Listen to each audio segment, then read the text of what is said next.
Well, hi.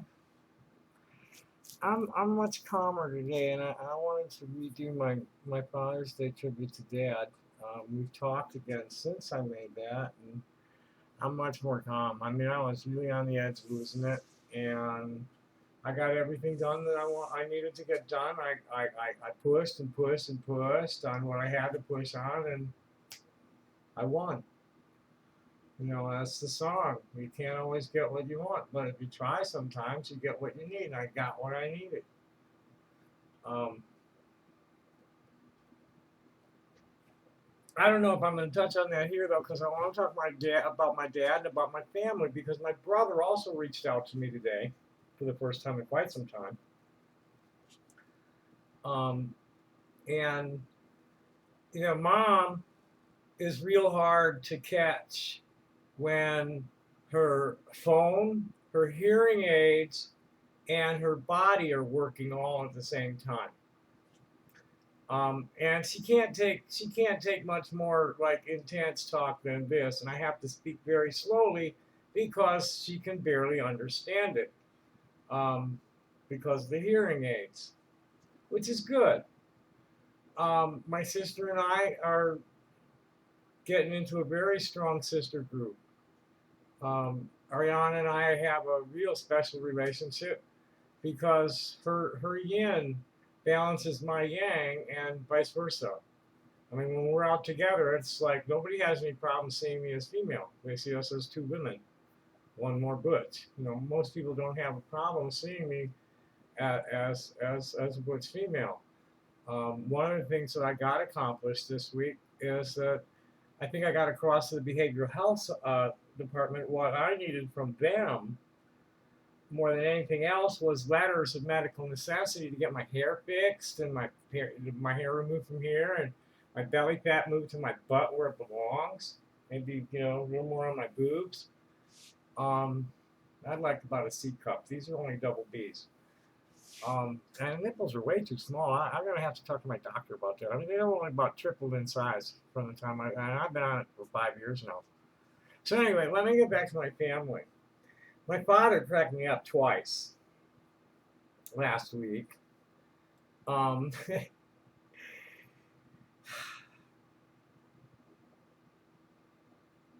my family will never forget the afternoon of May 29th, 2020, ever, ever, ever.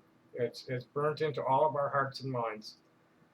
Every single one of us that's old enough. I don't know where my brother was or what he was doing, but I know what everybody else was doing because my father and I were talking on the phone, watching on our own screens what was happening when Madison lit up with my niece Sarah on duty with her dog, who was way too old to be at something like that, and she stayed way clear of it.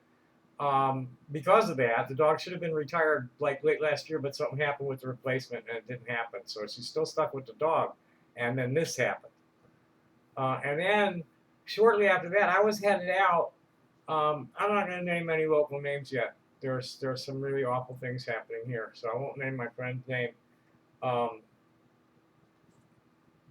Shortly, I was supposed to meet her downtown for a little thing, a little ceremony I was going to do at the library, and then we'd go um,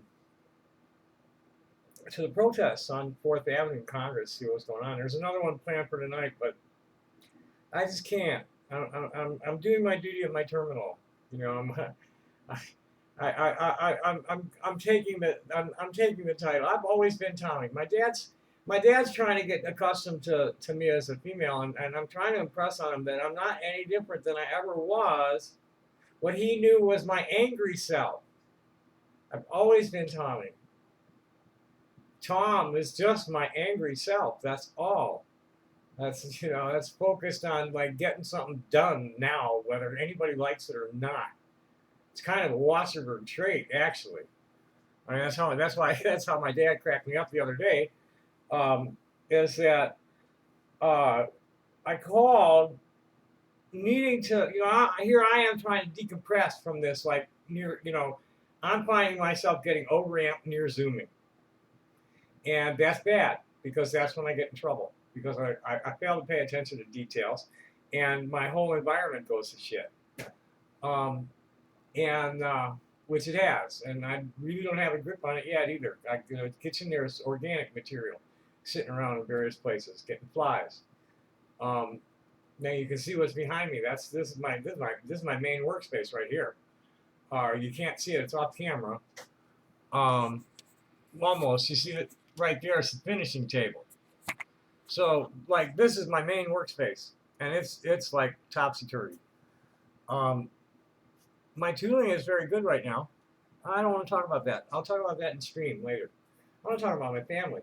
This is Father's Day, and this is COVID-19 Father's Day, and we got 3 cops in the family, and my friend lost her son just unexpectedly. He dropped dead.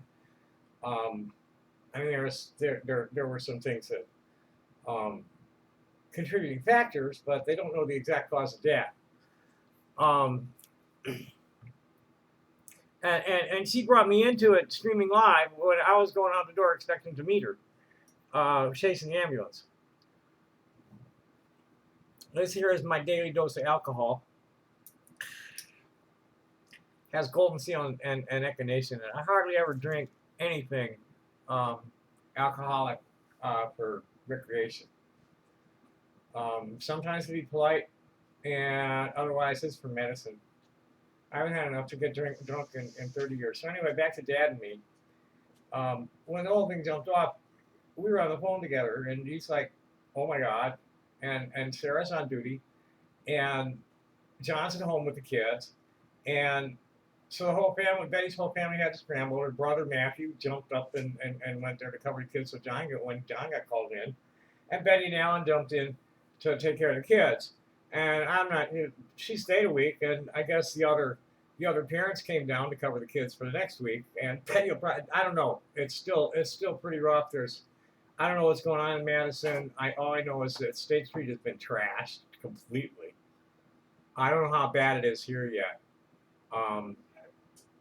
Because I haven't been I just haven't been able to stay on top of that. The muse is demanding that I do some serious Black history pieces. But anyway, I'll talk about that later. I want to get back to my family. So Dad, I guess it was Friday. Got to the phone, and he's chugging. And I said something. He said, "It's okay. I had to run for the phone." And he kept getting worse. And when I asked him, "Dad, look, I'm just wanting to jibber jabber right now to unwind, vent a little bit. Why are you sitting here suffering?" He says, he comes back with, he feels like it's his responsibility to listen to his children, and I almost busted out laughing right there, but I held it. And just I don't even remember if I cracked it or not. It's like, come on, Dad, you never listened to any of us. That was your grandchildren that convinced you of that one. And I had to tell him, I had to force him off the phone. I had to yell at him to get him to go lay down because he's got a real bad back. He was having a fishing Jones, but he had to fix the pier first, so that he had some. They didn't do a real good job on his hips, I guess, and he had to have something to hold on to get into the boat. And he didn't put him in well, and he threw his back out, and he was hurting when he got to the phone, and it just kept getting worse. So I ordered him off the phone, called my sister, and it was the first time in my life that I ever referred to my father as our fucking father when I was worried about it. I mean, like, my mother is like in near constant pain from rheumatoid arthritis in her neck and shoulders that she has to take shots for. That she had just taken, like, the day it broke out, and it takes a few days for shit to get, I don't know, because they haven't been including me in that kind of discussion in many years. Like, since she started getting real sick, I was out. I was out. There was a moment there in the early '90s when I was included in the family, and other than that, I've been out of it since 1980. But they're letting me back in now. And my brother sent me an email. We're all talking. He hasn't really been able to talk to anybody for years, real deeply about anything, because he's an evangelical Christian. And I hope he's it's sad because he's one of those evangelical Christians that's sincerely trying to follow the words of Jesus, but he's allowing himself to turn his back on the ones who are following the Paulist crap and the imperialist, excuses for hurting people and killing them. And this is stuff that he's allowed himself to tolerate with his silence because he thinks he's spreading the word of Jesus, and it's all cool if he prays for me. So, well, hey man, you need to pray for yourself at this point, and I think he has. And I gave him a real friendly response. So we'll see how that goes. But anyway, back to the family. Let's turn the clock back to my early years. Little by little, they're listening to my side of the story now. Very little by little. We need to stay in the now, especially in a time like this. Family needs to come together tight. Blood, spirit follows the blood, and our eternal souls are all tightly linked. And people who don't realize that as well, hey, my ancestors have been telling me to turn my back on you for years. You're lucky I'm still telling you you're crazy and need to get with God.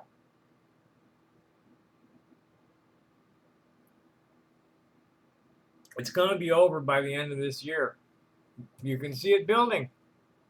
That's only begun to get stupid. And if you look carefully, the majority of the people are solidly working with their elected officials and keeping the protest orderly and working toward real solutions. The people doing the violence and blaming it on Antifa, they're all just white nationalists in their dying throes. And it's gonna, this is like COVID is like God's punishment for stupidity. The people that are dying are people that didn't care for themselves, and the only people that have an excuse for having incidences of diabetes and hypertension and morbid obesity that's leading to this are the seriously underclass of all races, especially the Native Americans and blacks and urban blacks and Native Americans on the reservations. COVID's eating them up because of it, and it's not their fault at all. They're living food deserts. And that's what leads to that in high stress lives because cops are always, there's just all this shit. And boy, I listened to Cornell, I forget what, it was either Carol Anderson, who's the chair of African American Studies at Emory, or Cornell West. I don't know where he's teaching now. He's a Harvard trained guy. This is the first time I ever listened to him. But they were talking, one or the other of them was talking about how the system is rigged to keep these people under high stress all the time. Here it's like, driving while black. Oh, you seem to have a broken taillight. Ticket, $100 ticket. Oh, you rolled that stop sign, ticket. So here comes the first, and you're faced with paying the ticket or paying your rent. So there's the stress. And it's not just black people. It's all people. I used to do that to me. They still do, to a degree. Not so. Oh boy, it's been wonderful here as far as my cash flow and costs of living here in terms of infractions. They don't get me for anything. I've gotten a few weed tickets and one jaywalking ticket since I've been here. But that's what it's about, And here's my family. We are the children of immigrants who came here mostly as refugees.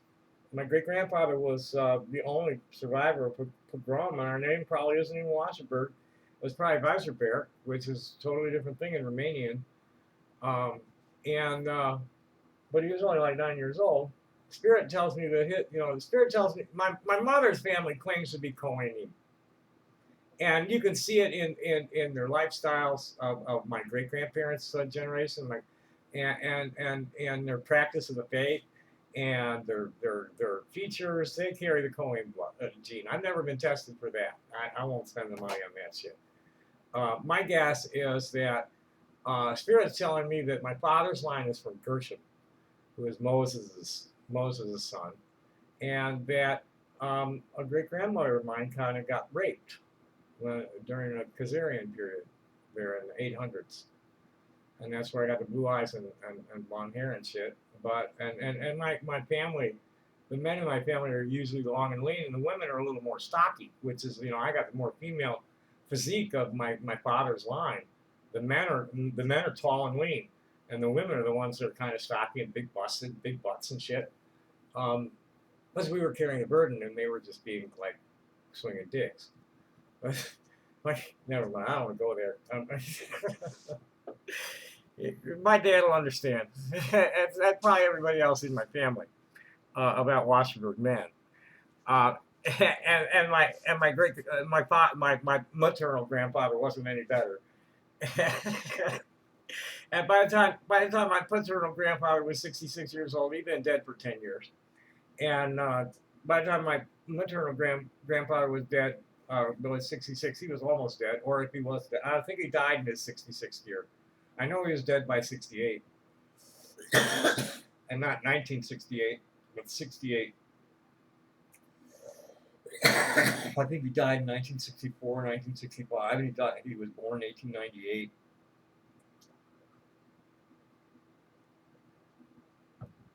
But anyway, my father and mother never hit me very hard. They just the kind of philosophy is you don't hit a kid. I mean, they didn't, but the way my brother and sister and I come away from this, you don't hit a kid or a dog more than once. You need to get his attention, make sure they don't hurt themselves, and you scold them and give them timeouts and shit like that, deprive them of things. But you don't beat them. You do not beat your children or dogs, or they'll resent you. And Dad never beat us hard. He just a little excessively, but not with did cause more emotional damage than any physical damage he ever did. And when I got big enough to fight back and hurt him, my mother's sister got me out of the house, and I've hardly been back in it since. And our relationship has always been tense because I scare them, and I'm afraid of what they're going to say that's going to trip my trigger. And we're getting over that. We're older, wiser. The older you get, the less fucks you give. I swear. It's just like, I'm sorry, that is just not enough to even get me to want to read it more. I don't want to hear it. I don't want to read it. Just go away with that shit. It's just too stupid. And the older you get, the better. But my sister still says, Dad's never wrong. And he really, he's really a very knowledgeable man. I mean, he's a really outstanding, notable sales executive. He gave an interview once, called himself a structural engineer, because his notability comes in foundation garments and haute couture designer clothing. He sold Hugh Hefner the first Playboy Bunny costume. And he's an avid fisherman, and he's a spiritual guy in his own way. So it never got to that boiling point between us where he hurt each other real badly. And we all, our family knows not to stay angry. Just okay, agree to disagree and disengage for a while, chill out. And it served all of us well. They're still going strong at 92, and I've aged about 10 years in my face. I can see it. I mean, I really have to smile more. You see the difference in my face? When I'm smiling, and just like 10 years just for letting my smile drop. And I feel it. I feel it in my bones. I'm But anyway, I'm coming up on 20 minutes, and that should be plenty here. I think I've covered it. My family should be proud of all of our achievements since we came to this continent. My great-grandfather was a dentist and a Holstein cattle breeder. My grandfather and his brother-in-law were architects and engineers that built significant buildings in the Chicago area. My uncle was the vice president of the company that did all the electrical work for the big towers in Chicago. And Uncle Henry wrote he did the whole blueprint and everything for the Arlington Park racetrack upgrade.